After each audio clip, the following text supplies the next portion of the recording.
내 앞에 어려운 일 보내 주님 함께 이 몸을 맡길 때 슬픔 없네 두려움 없네 날마다 숨쉬는 날마다 숨쉬는 순간마다 내 앞에 어려운 일 보내 주님 어린 나를 품에 안으시사 항상 평안 주시도다 내가 숨쉬는 동안 살피신다 약속하셨네 인생의 어려운 순간마다 주의 약속 생각해보네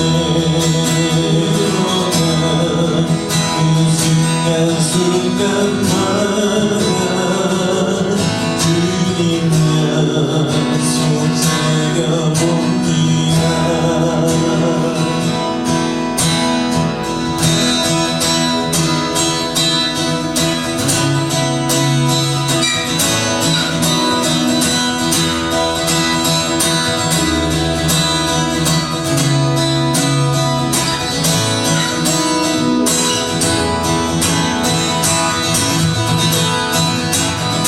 모든 모든 만물 다 나와서 주 찬양하라 모든 만물 다 나와서 주 찬양하라 이른 아침에도 늦은 저녁에도 나는 주 찬양 없는 주의 사랑 주의 존귀는 나에게 되는 찬양께 끊임없는 주의 사랑 존귀는 나에게 되는 찬양께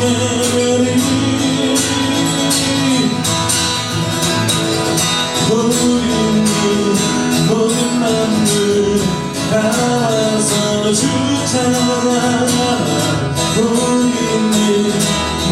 만물 다 나와서 주 찬양하라 모든 만물 다 나와서 주 찬양하라 모든 만물 다 나와서 주 찬양하라 주님 어찌 날 생각하시는지 들으시는지 내 기도 주님 진실로 날 생각하시네 나를 사랑하네 놀라워나 주님 어찌 날 생각하시는지 들으시는지 내 기도 주님 지시오 나는 너의 친구 주님 날 친구로 부르셨네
나의 우편 그대 대신이 낮에와 밤에 닿아도 너를 잊지 못하리 하나님은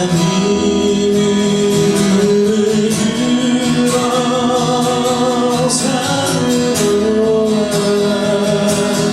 너의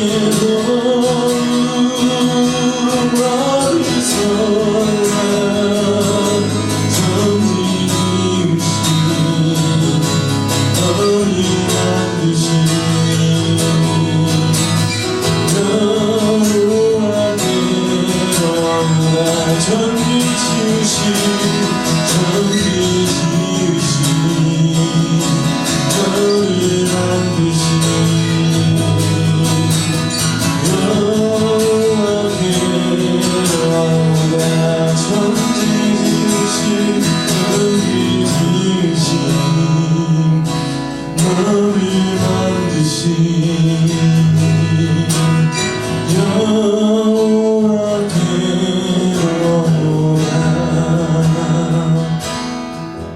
시편 138편 1절에서 8절까지의 말씀 제가 봉독해 드립니다.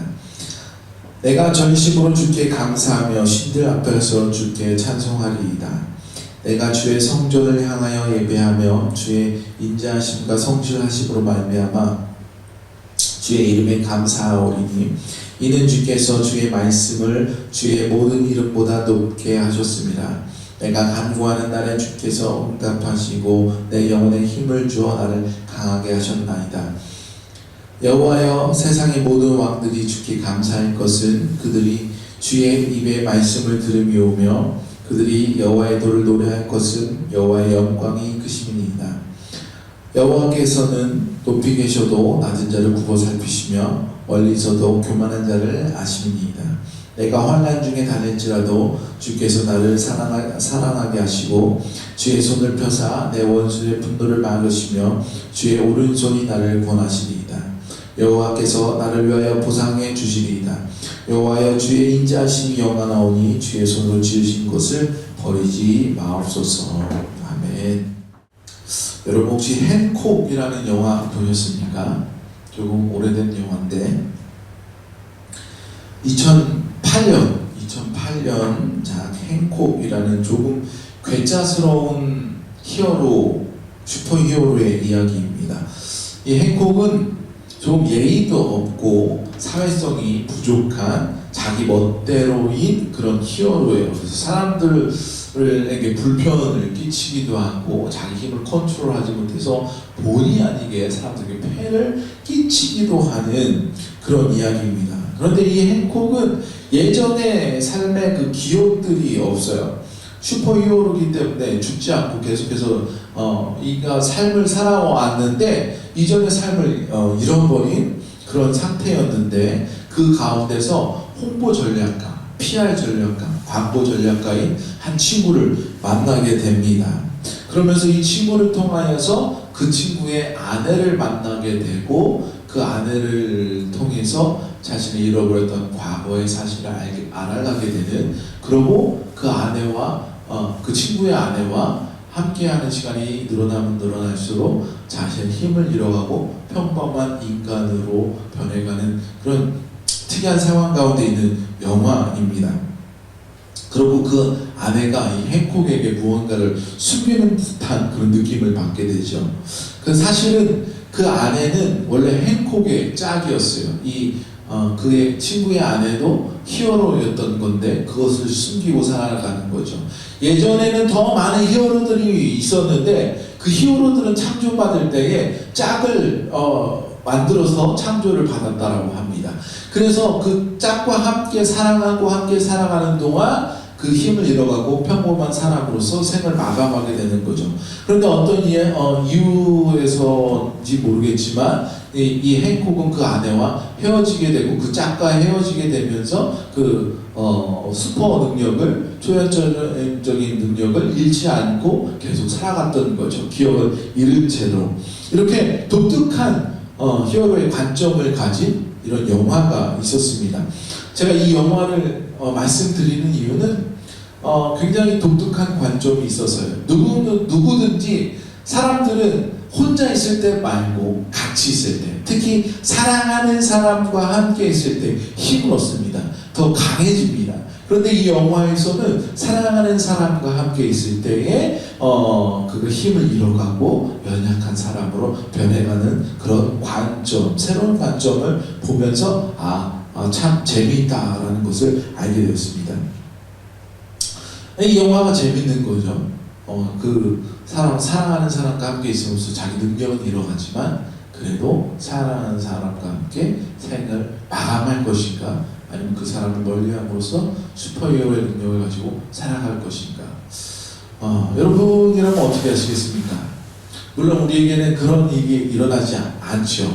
특히 우리 그리스도인들에게서는 누군가와 함께 한다라는 것 참으로 의미 있는 일이 아닌가 생각합니다.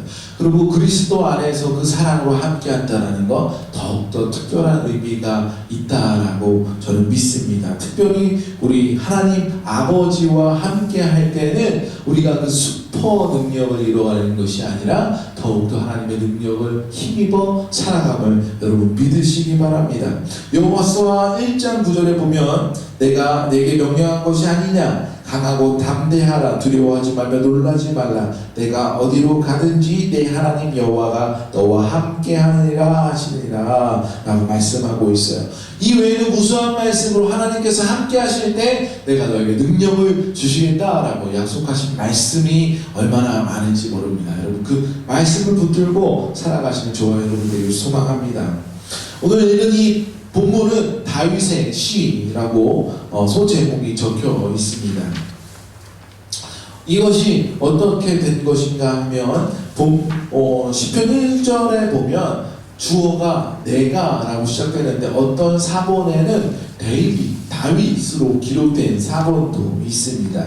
그래서 다윗은 우리가 알다시피 그가 살아가는 동안 무수히 많은 삶의 역경을 겪어왔어요. 생명의 위협을 많이 당했고 억울함으로 또 때로는 그가 정말로 자기 아들에게 목숨을 위협당하는 그런 치밀한 경험도 가진 사람이다라고 말할 수 있겠습니다. 동시에 하나님께서 그를 건지시는 체험도 많이 하였어요. 그가 어린 시절 블레셋 장수 골리앗과 싸워 이긴 그 사건서부터 이스라엘의 두 번째 왕으로 기름을 부음받고 또 그가 그의 장인에게 쫓김을 받고 적의 진지에서 미친 척한 모습으로 돌아다니다가 또 그 가운데 인정을 받고 왕궁으로 돌아오고 또 그가 왕이 되었다가 아들에게 쫓기고 또 그 아들이 죽게 되고 또 왕궁의 자리에 돌아오고 이런 무수히 반복되는 삶을 살아가면서 그가 하나님의 역사심을 많이 체험한 사람으로 우리는 알고 있습니다. 그렇기에 우리가 이 다윗이 노래하고 있는 하나님이 정말로 진실한 하나님임을 우리가 믿을 수 있는 것입니다. 왜냐하면 다윗이 그 증인이고 그의 삶이 증거이기 때문이죠. 다윗이 그런 죽음의 위협 가운데서도 하나님을 찬양하고 노래하는데 어떻게 얘기합니까? 이 하나님이 왕 중에 왕이다라고 고백하고 있는 것을 볼 수 있습니다. 2절 말씀에 보면 신들 앞에서 주께 찬송하리이다라고 고백하고 있는데 정말로 많은 신들, 잡다한 신들 가운데서 하나님이 계시는 것으로 우리가 해석해야 되는가? 히브리어 원어를 보면 이 신들이라는 단어는 여러 뜻으로 해석할 수 있는데 지금과 같이 여러 신들로 해석할 수도 있고 또 천사들 혹은 통치자 혹은 사사들, 그러니까 당시에 권위 있는 것들로 해석되는 단어가 바로 이 신들로 번역된 단어였다라는 것입니다. 다윗의 당시 상황을 우리가 살펴볼 필요가 있겠죠. 다윗은 이스라엘을 하나로 이끌어 갈 때에 당시 주변 강국들에 둘러싸여 있는 상태였고, 주변 강국들은 각자 이방 신들을 가지고 있고 늘 그들과 전쟁하였고 또 영적인 싸움터에 마찬가지로 있었던 상태입니다. 그들 가운데서 하나님은 그 싸움에서 승리하게 하시고 영적 전투에서 승리하게 하시는 것을 우리가 말씀을 통해서 볼 수 있어요. 그렇기 때문에 하나님은 다윗은 하나님을 어떻게 찬양할 수 있겠습니까? 왕 중에 왕이요 신 중에 신이다 라고 고백할 수 있었던 것이 아니었겠습니까? 이런 하나님께서 다윗과 함께 동행할 때에 하나님께서 어떻게 하십니까? 그에게 능력을 주세요. 다윗은 어떤 삶을 살았는가? 다윗은 빼앗겼던 법궤를 찾아하고 하나님의 성소를 가까이 하고 또 모든 사람이 예배할 처소를 만들었고 그리고 또 아들 솔로몬이 성전을 건축할 수 있도록 모든 것을 완비해 두고 준비한 사람이었습니다. 다윗의 찬양하는 모습은 지금 교회에서도 귀감이 되고 예배를 연구하는 사람, 찬양을 공부하는 사람들은 반드시 다윗의 이야기를 연구하게 되겠어요. 저도 마찬가지로 다윗에 대한 많은 이야기를 보았습니다. 그만큼 다윗의 삶 자체가 하나님을 향한 삶이었다라는 것을 볼 수 있어요. 2절 말씀에 보면 다윗의 마음의 그 단면을 볼 수 있죠. 내가 주의 성전을 향하여 예배하며, 다윗의 마음은 늘 주의 성전을 향하여 엎드려져 있었음을 볼 수 있는 것입니다. 그의 삶이 하나님을 향하여 있기 때문에 하나님께서 그에게 능력과 힘을 허락하여 주셨다라는 것입니다.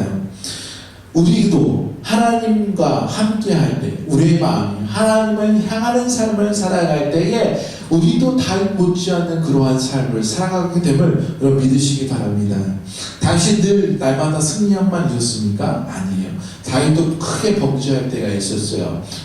우리아의 자기 장수의 아들을 범할 때가 있었습니다. 그때가 언제입니까? 그가 한가로이 전쟁 가운데 자기 부하는 전쟁터에 싸우고 있는데도 자기는 한가로이 왕궁의 궁전 앞에 거느리고 있을 때에 그 우리아의 아내를 보고 범하였다라는 것이에요. 그가 날마다 하나님 앞에 엎드려 있고 하나님의 마음, 하나님께 그 마음을 향하여 드리고 있을 때는 그가 범죄하지 않고 하나님의 선한 예배하는 사람으로 살아가다가 어느 순간 하나님께 향한 시선을 놓칠 때 범죄하였음을 볼 수 있습니다. 그는 다윗은 회개하고 또 돌아와요. 그럴 때 하나님께서 그의 삶을 다시 한번 받아주시는 것도 우리가 볼 필요가 있겠습니다.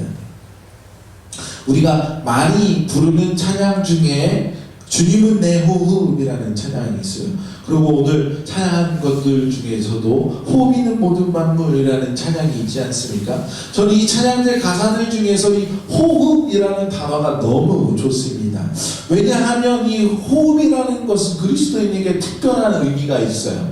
단지 이 호흡은 공기 중에 있는 산소를 우리 체내에 들여 마심으로 우리의 생명이 살아갈 수 있도록 하는 그런 유체적인 자연스러운 활동, 단지 이것뿐만 아니라 그 이상의 이유가 있다라는 것입니다. 그것은 우리의 첫 번째 호흡이 어디서 왔는가를 볼 필요가 있어요. 창세기 2장 7절 말씀에 보면 여호와 하나님이 땅의 흙으로 사람을 지으시고 생기를 그 코에 불어넣으시니 사람이 생명이 되니라. 사람을 지으시고 그 코에 생기를 불어넣으신 그 생명, 그것이 바로 첫 번째 우리의 호흡이에요. 그것을 보면은 히브리어로 보면 실제로 숨쉬다라는 뜻 있지 않습니까? breath. 그 숨쉬다라는 단어의 어원이 어디서 왔는가? 하나님께서 불어넣으신 그 생명, 성령에서 같은 어원을 가지고 있다라는 것입니다. 그래서 우리의 생명의 원천은 하나님께서로부터 왔다라는 것입니다. 우리가 그렇기 때문에 하나님과 동행할 때 우리의 삶이 자연스럽게 강하여지고 생명에 가까이 있는 것이 가장 자연스러우면서도 당연한 것이다 라고 저는 말씀드릴 수 있겠습니다. 본문 3절 말씀을 보면 다윗은 내 영혼에 힘을 주어 나를 강하게 하셨나이다 라고 고백하고 있는데, 그 영혼에 쓰인 단어가 아까 말씀드린 창세기 2장에서 생명이라는 단어와 어원이 같아요. 그 생명, 호흡, 그리고 성령, 생명, 그 모든 단어가 같은 어원을 가지고 있다라는 거예요. 지금 오늘 말씀에 쓰인 이 생명은 네페쉐, 그리고 하나님의 생명은 나파쉐, 같은 발음도 비슷하죠. 같은 어원을 가지고 거기에서부터 출발되었다라는 것입니다. 다윗은 4절에서 이렇게 고백하고 있죠. 세상의 모든 왕들이 하나님께 감사하고 있는데 뭐 때문에 감사하고 있다고요? 주의 입으로 말씀을 들으며.